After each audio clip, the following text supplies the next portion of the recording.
எங்க அப்பாவோட ஸ்டைல் என்ன தெரியுங்களா? நீ எப்படி வந்தாலும் உன்னை கட்டி பிடிக்கிறதா அவரோட ஸ்டைல். நீ எப்படி வந்தாலும் உனக்கு முத்தம் கொடுக்கறதா அவரோட ஸ்டைல். நீ எப்படி வந்தாலும் உன்னை ராஜாவா உட்கார வைக்கிறதா அவரோட ஸ்டைல். ஆனா நீ ஒண்ணு நினைச்சிட்டு இருக்கிற, நீ உன் சிந்தையில என்ன வந்துருச்சு? நன்மை தீமையின் அறிவு வந்துருச்சு, மரண சிந்தை வந்துருச்சு.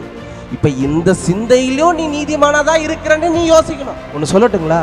ஜீவ விருட்சத்தை புசிச்சிங்கன்னா நீங்க டைரக்டாவே ஆண்டவர் புரிஞ்சுக்கிட்டீங்க. அதுதான் சொல்றாரு பாத்தீங்களா, ஓசியால பாத்தீங்களா, வாங்க மனம் திரும்பி தேவனை அறிகிற அறிவுக்கு போவோம் அப்படின்னு சொல்ற பாத்தீங்களா. நீங்க ஜீவ விருட்சத்தை புசிச்சிருந்தாலும் நீங்க ஆண்டவர் அறிஞ்சிருப்பீங்க.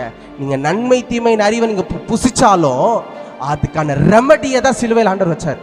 நியாயப்பிரமாணம் சொல்லுது, ரத்த சிந்தனம், ரத்த சிந்தனம். அதுதான் எதன்படி? நியாயப்பிரமாணத்தின்படி. அதுக்காக தான் ஆதாமுக்கு ரத்தம் சிந்துறாரு. ஆதாம் ரத்தம் சிந்த, அந்த ரத்தம் என்கிட்ட பேசுது பண்றாரு, வெஞ்சன்ஸ் கேக்குதுன்றாரு. ரத்தம் ரத்தம்னு கண்டினியூஸா வந்துகிட்டே இருக்குது. ஏசாயாங்கிற ஒரு தீர்க்கதரிசி வச்சுதான் சொல்றாரு, இந்த பலிகள் என்னத்துக்கு? இந்த ரத்தத்தின் மேல் எனக்கு பிரியமில்லை. ஏன்? அவருக்கு நியாயப்பிரமாணமே அவருக்கு பிடிக்கலங்க.